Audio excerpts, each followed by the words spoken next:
Hello everyone, so Fluff here. So today I want to bring a basic guide on how to deal damage within the game, as well as giving you an understanding of how the formula works within the game of dealing damage. So to get started with, I should explain what this formula is on how you should build your characters in terms of dealing damage as much as possible. So, to give that first, the basic formula begins with attack power being your most important stat. Attack power is the basis of all damage, including stuff like burn, as well as explosive scope, and as well as just in general, any damage you deal, attack power will be the base calculation for this. It will then be followed by weapon power or skill power. The reason why it's weapon or skill power is dependent on the source of your damage. So if you're doing damage with your weapon, it will use your weapon power. If you're dealing damage with a skill, it will use your skill power, including counterattacks. It will then be multiplied by intrinsic multipliers. These mean things that are self-buffing, so things like your critical chance and your critical damage will be put into this, as well as certain skill upgrades. I will get more into this when we talk about the specifics of the builds. As well as then it's multiplied by global multipliers. These are things like your relics like Gold Tooth, as well as your target-based relics and sniper scope, as well as certain skill upgrades too, as well as debuffing. This will then give you a damage, which will then be reduced, and this is an important thing to think about, and why it's going to be very important that you start looking for things that I mentioned in a second in your runs. It's going to be reduced by enemy defense. The reason why this is important is because of how tanky enemies can get later into your runs. If you've ever got to a point in your run where you suddenly feel like enemies have become bullet sponges, this will be why. Say you have 200 attack power, and then you have 200% weapon power. That will then take your damage, and if you have a base damage on a weapon, say like a sniper rifle, it's hitting for, say, let's just put random numbers here, 1,600 a shot. You then put the 200 attack power on it, that's now 1,800 a shot, and then you buff that by the 200% weapon power, that's suddenly now 3,600 a shot. Then you have your intrinsic multiplier like crit damage for 200%. That will then take that to being around 7,200 a shot. You then put a 50% global multiplier on that. That will be then 10,800 a shot, which will then give you damage. But now suddenly you have to factor in these enemies and their defenses. These are a problem because every enemy technically has different defense values, as well as certain phases where they have bigger defenses during that phase. Someone like Protean Beast, for example, when they go into their fire phase, so you removed one health bar and now they're in their second phase where they're shooting the fireballs everywhere. Whilst he's in that phase, he has super armor. This means he has 90% defense. This is reducing all of your damage that you're doing by 90%. This is why it's so crucial that you have someone in your teams when you're playing a multiplayer, like a Sandman, who can reduce enemy defense by 100%. This will negate that entire phase. If you don't have someone like this and you're playing solo, even if you're playing a weapon power build, something like penetrator rounds becomes really important for you to pick up in your run, as well as looking for something like shock. Shock is a 50% armor shred. Now, let's get into the specifics of why this calculation is heavily weighted in favor of skill power based builds. So, when you have an equation like this, where you're having skill power that is multiplied by an intrinsic multiplier, this becomes a problem because of characters like Jungler, and as well as other characters who have things like 300% skill power to certain abilities. Because then, not only are you having stuff like so I'm going to put this in blue, you're going to have attack power multiplied by skill power, which is then going to be multiplied by intrinsic multiplier. This is really strong. Which is then also going to be taken into consideration again that intrinsic multipliers are also your critical damage. So your numbers are going to get really bonkers really fast into your runs as a skill power build. Then you further multiply that by, say, your global multipliers. This will be outside sources of things like weak spot, as well as Gold Tooth and your status effect targets, etc., which will just give you very volatile damage pretty fast. This is why things like Jungler is the king of speedrunning, because he has some of the largest intrinsic multipliers in the game, if not it is the largest intrinsic multipliers within the game, as well as having access to some of the stronger relics and being able to start with a Crasher, which will give him critical chance on firing. This is why he is the meta right now. But now you put the same flip side and you speak about weapon power builds. So you have attack power by weapon power. That's then going to use your intrinsic multipliers. Here's the issue with this. The only intrinsic multiplier that really exists for weapon power builds is your critical damage multiplier. There is no skill within the game that is affected by weapon power. So this means things like Liner, their ceiling of damage is much lower in comparison to someone like Jungler. This is a problem in terms of meta. So if you're just playing the game and trying to get all your clears and stuff, this is not a problem. Liner does more than enough damage, as well as any character does more than enough damage with a weapon build to be able to get through any content within the game. It's just some will do it faster than others, and skill power builds will find this easier due to being able to be more consistent with their damage. This isn't to say that weapon power builds aren't also affected by global multipliers. They very much are. It's just that they're going to have an issue where they're going to reach their damage ceiling much sooner, and you'll really start to feel the whole bullet sponge nature of the game. Now, let's get down to business. Let's get down to the way the stat curve works and why it's important that you focus more on the raw damage early. So scrolling down here, you can see I have this nice little bell curve or bulge, whatever you want to call it, indicating towards the stats. So I'm also going to put lines here as red and a line here as blue for skill power and weapon power. Now, if you're doing a weapon power build or a skill power build, this is the same no matter who you are or what you are. You're going to go up like this with attack power and weapon or skill power early, and it's going to feel really good early into the run. But you're going to reach a point where it's no longer going to give you damage. This is where you start feeling your damage fall off. At this moment, this will be around 800 attack power and around 400 to 600 skill power or weapon power. This is the moment where you'll get the most value out of picking up your global multiplier relics. Now, you can't help what the game offers you, and you might see some of these more earlier than you will other things, and I will have a screenshot which I'll break down what went through to make the damage that you're seeing on the right-hand side here possible. And how we go around that, and why each thing inside this screenshot is very important to how to achieve these numbers.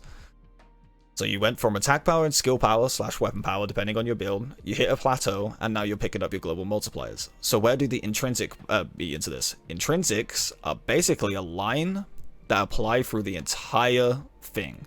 These are important at any point within your build.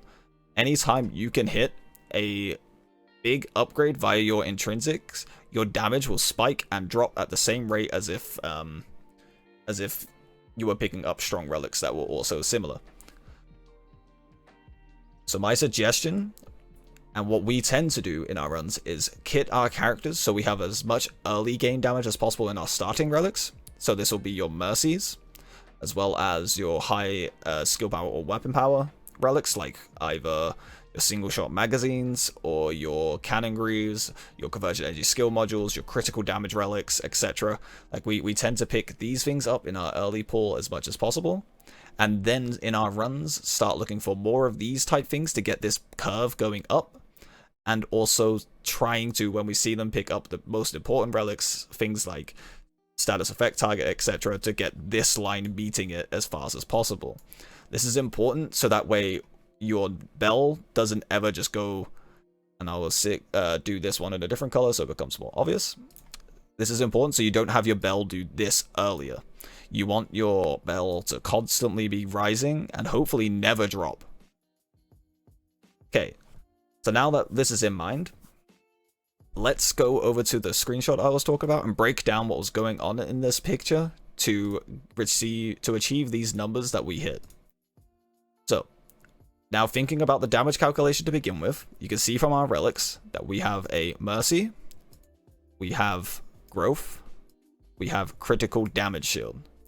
These are important because these are the things that are going to be giving us our big intrinsic multipliers to begin with, and these are the things that are also going to be raising our attack power as well as just our raw damage at a steady pace and volatile early into the run. This is specifically for seasonal. Now, in the run, and I will do this in another color, you can see that we picked up we picked up some more skill power relics. These were to further increase our base bell curve. If you could refer back to that graph, it was how it was going up, and then it was going to start plateauing if we kept investing. But we didn't really find much else in terms of relics, so we picked up a boss target and some more critical damage. Now, this is a problem. This means if I wasn't going to find any multipliers real soon, my damage will start dropping off and we'll lose all pace in this run. This is an issue in roguelike games when you're trying to speedrun. Now, we then picked up, and I'm going to change the color here to signify it better. We then picked up Reap and Shock Target. So these are huge because now we have a global multiplier that's scaling from our Bronte, who has Shock. So we're getting the Shock multiplier instantly, which is huge, as Bronte also going to give us Shock multiplier. And then we have Reap, which is going to further scale once we get past Planet 10, our attack power, increasing it further and further and further. We then have some cooldown, so we can do this as often as possible, as well as more global multipliers via status effect shield, petrified targets for even more global multipliers. Now we're hitting an issue, because now our bell curve has gone from being like this, to suddenly it's going like this. So now our damage is going to start dropping off if we do not find more ways to further increase our intrinsics to make it kind of meet in the middle and hopefully just hit this plateau. So we managed to find some critical damage, some skill power, some attack power, as well as more cooldown to do it even more consistently, some more skill power, and then finally a gold tooth for another global multiplier. This is really nice. Now let's factor in what my team is also bringing to me. We have Sandman. This is a defense shred. We no longer have to worry about the defense of our enemies. As well as he's bringing me Petrify. So I get my Petrify target instantly online, as well as the secondary bonuses of having Shock Target, Status Effect Shield, and Petrify target leveled up. I will now have more all status, which means when Shock, Burn, and Petrify are active on the target, I'm getting a huge multiplier. Now, on top of this, we have a Brom. So now we have access to Shock to take advantage of the Shock multiplier. And then she is also bringing a 50% skill power from Bionic Pulse, an upgrade for Bionic Pulse that also gives 50% shock target to her entire team, as well as bringing a debuff with her Eye of Plasma and Detonate, which will make targets that get hit by it take 50% more damage from all sources. This is one of those global multipliers I was talking about earlier, which is tied to skills, and is very valuable when you can get it in a team setting. Now let's talk about the jungler. So I was the jungler in this run. I started with 500% mind damage. This is a very large intrinsic multiplier, so that means I needed to find global multipliers and other attack power boosting stuff ASAP. Hence, the relic choices that I took. Now, on top of this, we were also looking for stuff like crossfire damage, as well as skill power increases, and more things related to our mines in terms of cooldown and the burn target for even more global multipliers. Which then, once all this is applied, and the jungler can apply its crit buff from its Crasher and start spamming its mines, you get results like this, for the 263 million DPS.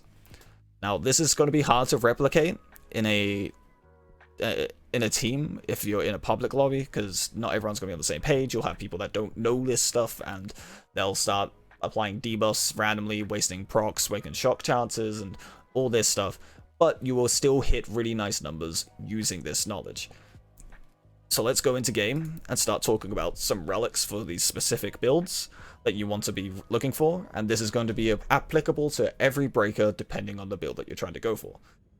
Let's talk about skill power first, as skill power is the strongest in the game, and this knowledge will take you further than if you went for weapon builds. So to start with, you really want stuff like Mercy. Mercy is a really strong relic for attack power, as it gives you 100% whilst being at 100% health. That's a very low ask for the relic to give you such a big gain. On most breakers, this will be 200, so Jungler, Liner, Sandman, this will be 200. On characters like Uzi and Lightning, who have a higher base attack power but lower base health, this will give you 250. Moving on, we then want a intrinsic multiplier, so we went for our we want some skill power to boost this even further, so we went for our Convergent Energy skill module. This is more for things like Extreme. I would replace this with Growth if I was in a seasonal setting. Bonus coin, so we can actually afford all these relics that you've been seeing me list. And then Critical Power Shield. Most of the time we're running crashes, so this becomes very valuable, but even on breakers that can't have access to a crasher, this is still a very nice relic as it's a large amount of crit damage for such a small requirement. Moving over to some other things that we would then want to see in the run, we would want to pick up some skill power relics if we're playing a skill power breaker, so something like extra power chip, it's 100% with no downside. It's 240 though, that's the only downside, it's expensive. Bonus coin helps us achieve this. We then want things like magazine relics, so this also ties in with critical power magazine.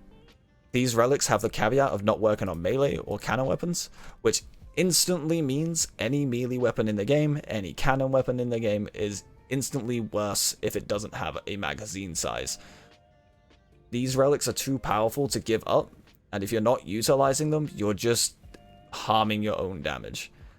Not to say that it's not possible to clear without them, but if you want to achieve these big numbers, you best be picking things up like Venom Casters, you best be picking things up like your Crashers, your Venom Rifles, etc. when you're playing these breakers that can utilize these magazines, even in a skill build, because of the fact you want to be taking advantage of these as often as possible.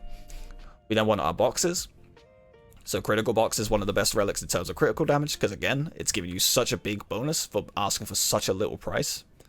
And then we want things that can increase our attack power. So some of the best sources of this will be stuff like Defense Suit of Retaliation, which will give you at most 90% if you're playing a breaker with an immunity upgrade on its skills. As well as Giant's Neck. This will give you roughly 100 attack power, depending on your breaker, because this is obviously it's based on your maximum health, and everyone has somewhat different health, including Lightning and Uzi, who have slightly lower than the average. You want some cooldown relics, even if you're playing someone like Liner, you want cooldown so you can have access to your acceleration module as often as possible, and your crit wire as often as possible, as well as if you're playing a skill power breaker, because the skill power breakers will want access to their cooldowns as much, because their cooldowns are their damage. Then you want some global multiplier stuff, so you would want to find things like status effect target, as well as your other targets within the game. Depending on your breaker, you would want different ones, as you would have different elements available to you. Boss target is the only exception. No matter what breaker you're playing, if you see this relic, this is an instant buy, as boss target is the only relic that's going to affect both builds, no matter the elements as well. Then you want stuff like extra cooldowns, as well as if you're playing these breakers like Lightning and Jungler, who are very tied behind a specific skill and doing all their damage, you would want to have that skill as often as possible, so anything to reset those skills is really nice. This includes Requiem Stone of Haste or Special Charge Module, which is a tier 1 version of this relic, just with a slightly more RNG behind it, actually giving you your reset. Now, if you're doing a weapon power build, obviously you don't want skill power, so what you would start looking for instead are things like your extra power chips. Some things to increase your ammo mag, or things to give you infinite ammo. You want to find these in the run, not run them as your starting relic. The only exception for this would be someone like Uzi or Shuri if they're running an assault handgun build, as having to reload those weapons is a major drawback in damage. You'll then want to find some global multiplier stuff like weak spot detector. I will put a quick caveat here as well. This, in a multiplayer setting, you only need one of these in your entire team, as they do not stack. So if you have one of these and then your friend has one of these, you're still only going to be getting the 5% stacking to 5 times. You're not suddenly going to have 10% stacking 5 times. You'd also still want your critical damage stuff. You'd still want your attack power related relics, as well as your global multipliers. And on some breakers, you would still want to find things like shock reactors and things like that. I said this before in the status effect video when I made that. You determine if you want to buy a reactor based on how often you'd be able to proc it. If you're playing someone like Jungler, who hits not that often, but hits very hard when he does hit, these will become less valuable because you won't be able to do the 10 hits consecutively to be able to actually apply the status. But someone like Liner would like this, as Liner doesn't have access to a defense shred in his kit, and shock gives you defense reduction. So this would be a nice relic to pick up on things like that. You would then also want things like more attack speed if you're playing a weapon build. And you would also want crit chance in a weapon build. Liner is the exception, as he has ways of getting 100% crit via some skill upgrades. But aside from that, That's pretty much what you're looking for damage. I hope this has been insightful and helpful to some of you. I will make specific builds for each breaker to give an idea of what specifically I would run on each breaker in what scenario, as well as hopefully try to get some of our speedrun records kind of, you know, recorded at some point. It's kind of hard. Okay, well, this seems broken. Oh no, what have I done? Okay, well, yeah. Let's get some of our speedrun records updated, and I'm pretty sure this hasn't updated, but yeah, we'll take that slot soon. Anyway, if you have any questions, please put them in the comments. Any systems that you would like to explained, or any more knowledge you would like passed on, I can try my best. Just let me know. Thank you very much for watching.